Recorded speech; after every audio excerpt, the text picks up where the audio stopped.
राधे कृष्ण राधे कृष्ण। एक समय भगवान मैत्रेय कैलाश पर्वत पर गए और वहां जाकर महादेव से उन्होंने कहा, हे भगवान, परम तत्व का रहस्य मुझे बतलाओ। महादेव ने कहा, शरीर देवालय है, उसमें जीव केवल परमात्मा है, इसलिए ज्ञान रूप निर्माल्य को छोड़ देता और परमात्मा मैं हूँ ऐसा समझकर उसकी पूजा करता। जीव और परमात्मा में भेद न समझना ही ज्ञान है और मन को विषय से छुड़ाना यह ध्यान है।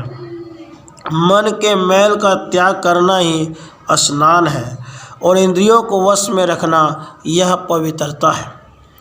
ब्रह्म रूप अमृत पीना और देह टिकी रहे, इस उद्देश्य से भिक्षा मांगना, स्वयं अकेला बनकर द्वैत रहित एकांत में रहना। बुद्धिमान पुरुष इस प्रकार चलकर मुक्ति को प्राप्त करता है। माँ बाप से बना हुआ जन्म मरण वाला सुख दुख का स्थान रूप और अपवित्र ऐसे इस शरीर को छूकर स्नान करना चाहिए। 7 धातुओं से बने महारोग वाले पाप के घर के समान अस्थिर और विकारों से भरे हुए ऐसे इस शरीर को छूकर स्नान करना चाहिए। आँख कान आदि 9 दरवाज़ों द्वारा जिसमें से हमेशा मल निकलता रहता है और इस मल की दुर्गंध से भरा रहता है, ऐसे इस दुष्ट मलिन शरीर को छूकर स्नान करना चाहिए। माता के सूतक से संबंधित होने के कारण मनुष्य के साथ इस सूतक भी जन्म लेता है और मरण का सूतक भी इसके साथ लगा रहता है, इसलिए शरीर को छूकर स्नान करना चाहिए।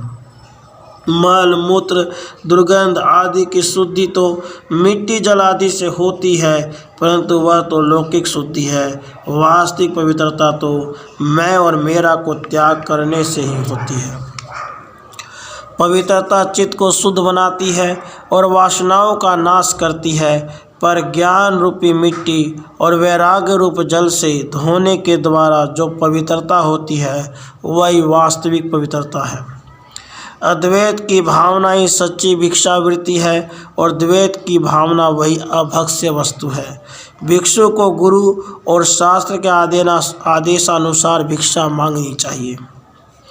जैसे चोर कैद खाने से छूटकर दूर जाकर बसता है, वैसे ही ज्ञानी पुरुष को संन्यास लेकर अपने देश से दूर निवास करना चाहिए। अहंकार रूप पुत्र को, धन रूप माई को, मोह रूप घर को और आशा रूप पत्नी को छोड़ देने वाला तुरंत मुक्त हो जाता है, इसमें संदेह नहीं। मोह रूप माँ मर गई, ज्ञान रूप पुत्र उत्पन्न हुआ है, इसलिए मरण और जन्म के 2 सूतक लगे हुए हैं। तो फिर संध्या वंदन आदि कर्म किस प्रकार किए जा सकते हैं? हृदय रूप आकाश में चैतन्य रूप सूर्य हमेशा प्रकाशित रहता है और फिर वह अस्त भी नहीं होता और उदय भी नहीं होता, तो फिर संध्या किस प्रकार करनी? वहाँ सब कुछ एक ही है, दूसरा कुछ भी नहीं है, ऐसा गुरु के उपदेश द्वारा निश्चय हो गया है। यही भावना एकांत स्वरूप है। मठ या वन मध्य भाग एकांत नहीं है। जो संशय रहित है वे ही मुक्त हो सकते हैं और जिनको संशय है वे अनेक जन्मों के अंत में भी मुक्त नहीं हो सकते। इससे गुरु और शास्त्र के वचनों पर विश्वास रखना, कर्मों को छोड़ देना कुछ संन्यास नहीं है। इसी प्रकार मैं सन्यासी हूँ ऐसा कह देने से भी कोई सन्यासी नहीं हो सकता। समाधि में जीव और परमात्मा की एकता का भान होना ही सन्यास कहलाता है। जिसे समस्त इच्छाएं उगला हुआ खाने के समान लगती है और जिसने देह की ममता छोड़ दी है उसको सन्यास का अधिकार है। यदि सब वस्तुओं के ऊपर से जो मन में वैराग्य हो जाए तभी विद्वान मनुष्य को संन्यास लेना चाहिए, नहीं तो अवश्य पतन होगा। जो मनुष्य पैसों के, अन्न वस्त्रों के अथवा नामवरी के लालच में संन्यास लेता है वह दोनों तरफ से भ्रष्ट हुआ, कभी भी मुक्ति को प्राप्त नहीं कर सकता। तत्व का विचार उत्तम है, शास्त्र का विचार मध्यम है, मंत्रों की साधना अधम है, और तीर्थों में फिरना अधम से भी अधम है। जिस प्रकार कोई पेड़ की छाया में दिखाई देने वाले फल को खाकर आनंद प्राप्त करना चाहे, उसी प्रकार वास्तविक अनुभव के बिना मूढ़ मनुष्य ब्रह्म का आनंद पाने की व्यर्थ कल्पना करता है।